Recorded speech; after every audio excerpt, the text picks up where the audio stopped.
My name is Enila Mesyokwemi. This is FBA 264 Group 6 for Business Communication Presentation. Introduction to Business Conversation. In our everyday lives, we are often involved in various kinds of conversations. Similarly, in the business terrain, we will often find ourselves in various kinds of business conversations. These are conversations by which we communicate between and among business stakeholders, such as management, staffs, customers, and suppliers.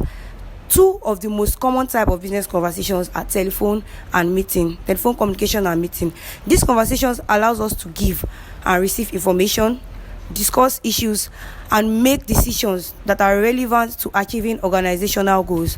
Developing oneself in these areas, therefore, is crucial to the success of the business relationship and career.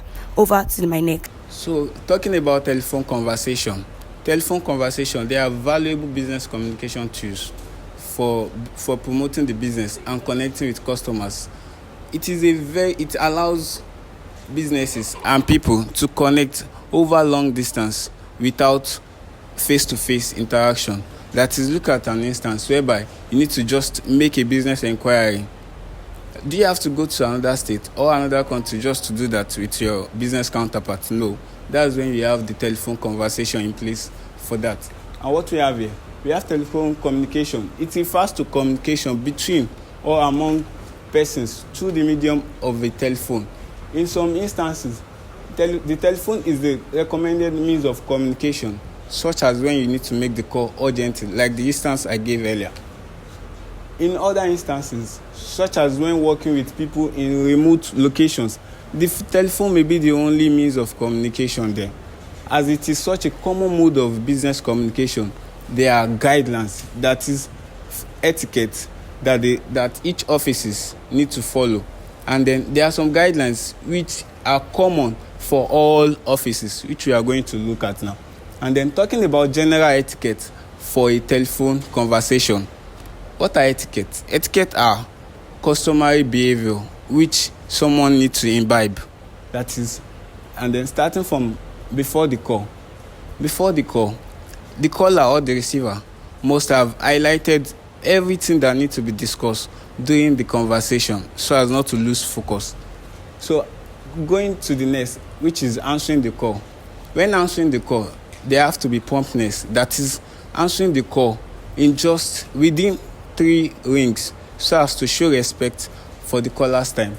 And then after picking the call, what needs to follow is your introduction, which can go by this. Good morning. My name is Abdurrahman Mubarak from FBA 264 Group 6 Investment Limited, in a friendly and cautious tone. So moving to the next, which is during the conversation. During the conversation, you have to be audible. That is, you must not be too fast or too slow when talking to the other person.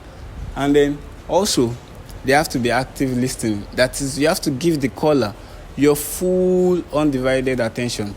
And then you have to be professional and cautious throughout the conversation.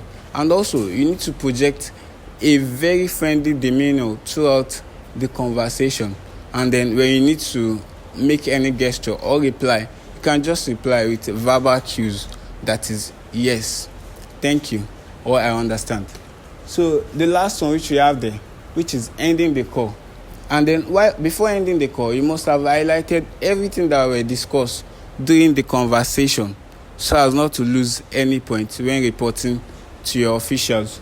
And also ending it with goodbye or have a lovely day. And also there are some additional tips which need to be followed while having the conversation. The first one, we have cell phone use. In the cell phone use, in an instance, you must not use a speaker while having a business conversation, so in case that it might disturb the other person from hearing clearly. And the other one is background noise. You have to find a conducive environment for the call, or make your environment conducive for the call. Slang and jargon, they have to be eliminated because it is a business call, so it has to be very professional and very cautious. And food and drink. Even common sense does not want us to eat or drink while having a conversation. So why do that in a business environment. So you have to make sure that you are not eating or drinking while having the conversation. Thank you. Specific techniques for telephone conversations. There are a lot of techniques when you want to make a telephone call or place an outbound call. And these techniques include 1. Plan the call by noting or making a list of the things you want to discuss so as not to forget anything important. 2. Also plan the objective you want to accomplish during the call, such as the information you would like to get or obtain during the conversation by jotting down ahead of time. Also keep every necessary information nearby. 3.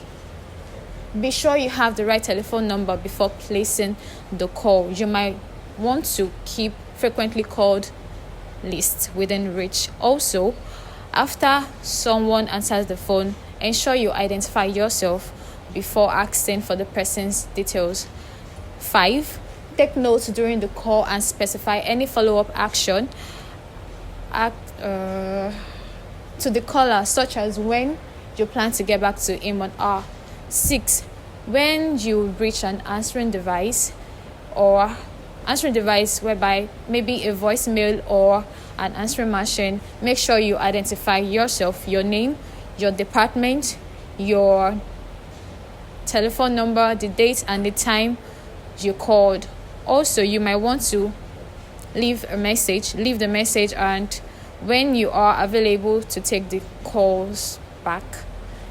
Okay, techniques for answering the call, which includes: answer the phone as quick as possible before the tone ring, especially excuse yourself if you are in a face-to-face conversation with someone and you are free to put your caller on hold if you're doing something. 2. Use a friendly greeting such as good morning, good afternoon. 3. Identify your department, your unit, your name, and how you may be of help to the person. 4. Identify who the caller is and make sure you address the caller by their name. 5. Listen to the caller, acknowledge their concern and request, stay positive, be considerate, show interest and care. Then 6. Take responsibility for the call you answered. Make sure you do not forward any problem to any other person when you have the ability to solve the problem yourself. Also, ask the caller if you can place him or her on hold while you find the answer to their question, or ask the caller to leave a number so that you can reach them afterwards. Then 7. If necessary, you may offer to call the person back within a time range of 5 to 10 minutes. My name is Adewale Oluwatimi. Techniques for putting call on hold. Ask the caller for permission to put the call on hold. Wait for affirmative answer. Thank the caller for the permission granted with the promise to return shortly. Then the next thing you will do is press the call on hold. The second, press the hold button before placing the handset in the cradle or laying the receiver on the desk. Otherwise, the caller will not be able to hear anything that is going on in the company, in the office. Number 3, remember who you put the call on hold and the time at which you set the hold on. Number 4, check back on the caller periodically between 30 to 45 seconds and thank them for holding. Number 5, ask the caller if they wish to continue to hold or leave a message, transfer to another person, or get a call back at a specific time. Number 6, when placing multiple calls on hold, remember to call the first caller which you put on hold. Then we move on to the next one, techniques for transferring telephone calls. The first one, offer to transfer the call and explain to the caller why you are transferring the call. Number 2, confirm if it is alright for the caller that you want to transfer to. Confirm first if it is alright for you to transfer the call. Number 3, place the caller on hold. Tell them, call the department of which you are transferring the next caller to and ask if it is alright for the person to be transferred to. Number 4, introduce yourself. Inform the receiver about your intention to transfer a call. Number 5, if they can take a call, give the name of the caller and the information about the call so the caller does not have to repeat himself or herself. Number 6, return to your caller and give them the name of the person they are being transferred to, the department, and the telephone number if possible. Number 7, if the receipt of the transfer is on the phone, ask if the caller would like to hold, leave a message, or be transferred to voice note. Thank you. Techniques for taking telephone messages. Number 1, use telephone message forms, if available, to record messages. They ensure the information obtained is accurate, organized, and complete. Number 2, write down complete information. That is the name of the person for whom the message was left, the name of caller's company or department, and phone number, dates and time of call, brief message, action to be taken when caller can be reached for a return call, and your name. Number 3, double check the number and message with caller to be sure they are accurate, and assure the caller you will deliver the message before ending the call. Number 4, mark the message with the date and time of the call and sign or initial the message. Number 5, return phone messages within 1 working day. If you have answered a call and for whatever reasons you need to put the call on hold or transfer it, do you need permission from the caller? There are other telephone techniques. There are a few more telephone techniques. Number 1, making a strong introduction. Number 2, active listening techniques. Number 3, handling difficult calls. Number 4, mastering the act of voicemails. Effective telephone communication. Number 1, before the call, be prepared for important calls. Have notes or talking points on hand. This will help you stay focused and ensure you cover everything you need to. Clarity and delivery. Speak clearly. Enunciate well and avoid speaking too fast. Active listening. Give attention. Avoid multitasking while on the phone. Listen carefully. Pay attention to what the other person is saying and ask clarifying questions if needed. Professionalism. Respectful communication. Be cautious even if the other person is difficult. And the last one, ending the call. Summarize the key points. Brief recap what was discussed and any next steps. My name is Adekola Ademakinwa. Planning and executing a productive meeting. Planning a productive meeting. Define the meeting objectives, the reason for the meeting and what we aim to accomplish at the meeting.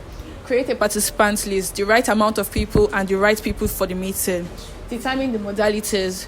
To determine the mode of meeting, either physical, virtually, or both. Establishing the roles, giving roles to the leaders, the timekeeper, and the facilitators. Develop the agenda. The agenda provides a framework of what we aim to achieve and outlining the task. Define the background meeting. Any other background materials needed to allow the meeting run smoothly and meaningfully. Now, executing a productive meeting. Number 1, we have opening the meeting. We have a meeting involves a series of actions. That's by distributing the agenda to everyone so that it can create more participation amongst themselves. Number 2, determine responsibility, giving roles to different people so that we can ensure that the meeting runs smoothly and encourages more participation.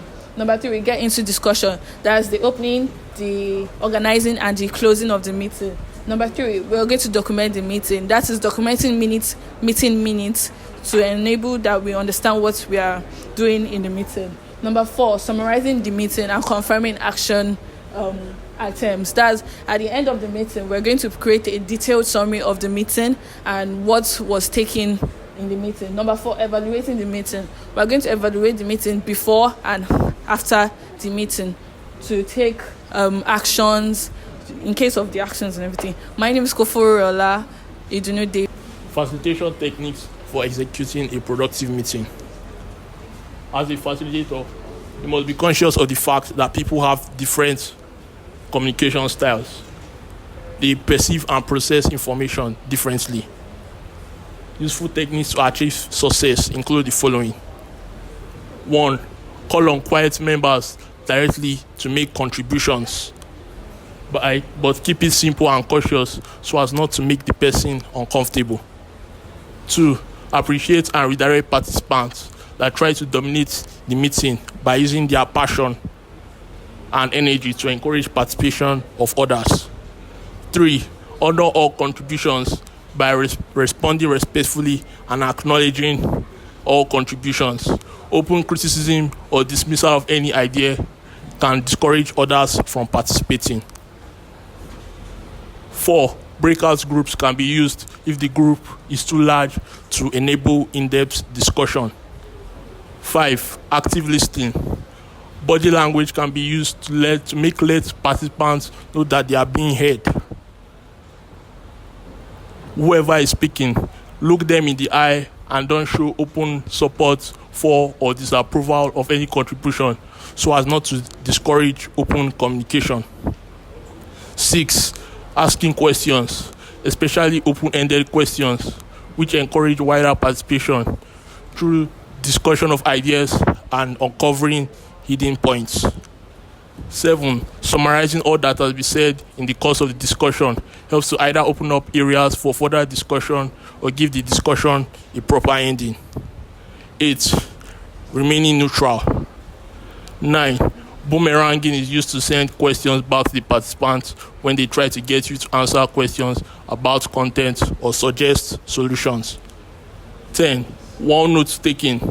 One-notes on flip charts, chalkboard, or butcher paper can be used as visual tools to record decisions and key points of discussion, keep meeting members on the track, and focus their attention on the issues at hand. My name is Ofo Timothy Kechuko. Planning and executing teleconferences, video conferences, and webinars.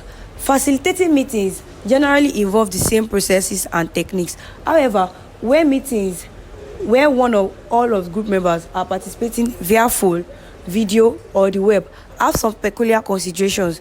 Below are some of the techniques used for such virtual meetings. We have planning for the meetings. Under planning for the meetings, we have two key aspects in planning for virtual meetings, which are planning for the participants and planning for outcomes and actions.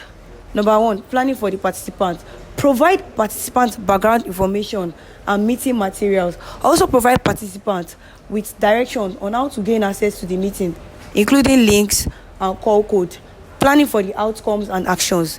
Decide what type of meeting follow-up will be done and who is responsible.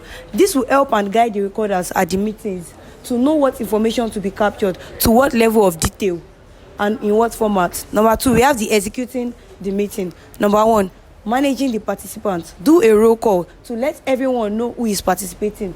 Number 2, evaluating the meeting. Get feedback from meeting participants on how well they thought the meeting went and what could be changed or improved to make the future meetings more productive. Such information can be collected using an evaluation form. Number 3, following up. Prepare a meeting summary, preferably within 2 weeks of the meeting.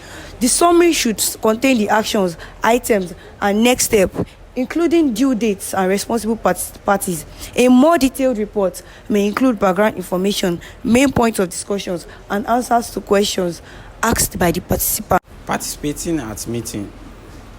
So far, we have looked at processes and techniques for facilitating meetings. In some instances, you may not be the facilitator, but a participant. So in such instances, what is expected of you? How can you ensure that you participate effectively? So the following can guide you. 1, don't sit opposite people you don't get on with or you disagree with. Sit next to them or along the same line. So 2, if you are new to a meeting, go through the past agenda, minutes, and background paper to get familiar with content, process, key contributors, jargons, and abbreviations. So 3, when making contributions, keep it short and simple. You can use signaling clues to indicate you have more to share. If people want to know more, also do not only make contributions, also ask for feedback and comments to your contributions. 4, when speaking, direct your eye contact around the room to other participants, not just to the meeting chair. So the 5th one, if there is the tendency for you to get nervous, speak early on during the meeting when the discussion is low key and low risk. Sixth, if you are not very knowledgeable about the topic, you can still participate effectively by asking questions and using summarizing and clarifying techniques. So this allows you to get involved in the process rather than the content. 7, demonstrate emotional intelligence through enthusiasm. So genuine interest and humor, not jokes. Also avoid negative language. Maintain the use of positive language. 8, don't be too eager to volunteer to take the minutes. It may restrict your contribution and affect others' perception of you. If your meetings involves presentations, ensure you know how to give multi-sensory. So engaging insightful and motivational content rather than PowerPoint with boring bullet points. So test every slide or graph and charts that are unreadable on the screen. So when confronted with aggression, emotionally laden or difficult contribution from participants, you can adopt the PACR technique.